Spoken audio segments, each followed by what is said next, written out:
কি fancy rate নাকি গাজীপুর কই গেল বাসা এদের দিন আমি এখানে তো সব দোতলাতেই রয়েছে স্যার। হ্যাঁ দোতলায় যে সঞ্চার সঞ্চার কোন কোন আগে বাসা আরেকজন কারো কোনো সব শুনে এটা নিয়ে না মোটা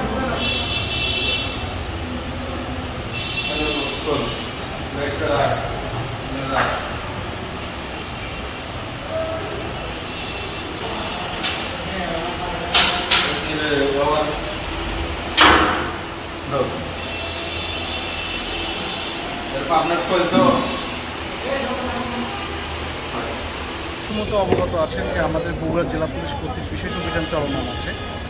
আপনারা গতকালকে লাইভ করেছিলেন। আমরা বিভিন্ন দোকানে আমরা বিশেষ করে পারমিট চাকু সংখ্যা এটা রোধকল্পে যে জনসচেতনমূলক অভিযান হিসাবে আমরা বিভিন্ন দোকানে আমরা অভিযান পরিচালনা করেছিলাম। আমাদের একই সাথে আমাদের ডিবির সহযোগিতায় আমাদের জেলা পুলিশের ডিবি এবং আমাদের সদর থানা মিলে আমরা সদর এলাকায় বিভিন্ন দোকানে, তারপরে আমাদের রেলধারের চারপাশে যে দোকানগুলো সেখানে আমরা বিভিন্ন অভিযান পরিচালনা করি।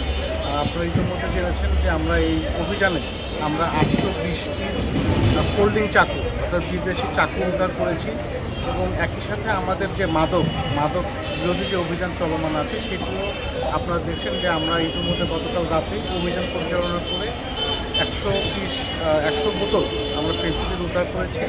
একই সাথে এটা পরিবহনে এটা যে একটি কাভার ভ্যান যে পরিবহন করছে সে পরিবহন করাকালীন সময়ে আমরা একজন যে ড্রাইভার তাকে আমরা গ্রেপ্তার করেছি এবং একই সাথে হচ্ছে আমরা 20 কেজি অর্থাৎ 50 বোতল যে চোলাই মদও আমরা উদ্ধার করি। আর আমাদের এই বিশেষ অভিযান চলমান আছে। আমাদের যে বিশেষ অভিযানটি সেটি হচ্ছে মাদক, সন্ত্রাস এবং চাঁদাবাজ এবং একই সাথে আমাদের যে বিভিন্ন যে উদ্ধারজনিত অভিযানগুলো চলমান আছে। আর আপনারা এটা জেনে আনন্দিত হবেন যে আমরা এই মাসটি আসলে আমরা আসলে মাদক বিরোধী যে অভিযান সেটি আসলে জোরদার করেছি।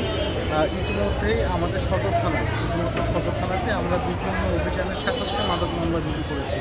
এর মধ্যে 6.5 কেজি গাঁজা, 2780 পিস ইয়াবা ট্যাবলেট, তারপর 380 পিস ট্যাফেন্ডাডল, আর 20 পিস অ্যাম্পো আর 28 গ্রাম হিরোইন সহ আর অন্যান্য যে মাদক দ্রব্যগুলো এগুলো আমরা উদ্ধার করেছি। আর আজকে যে ফেন্সিডিল 100 বোতল ফেন্সিডিল এটি আছে।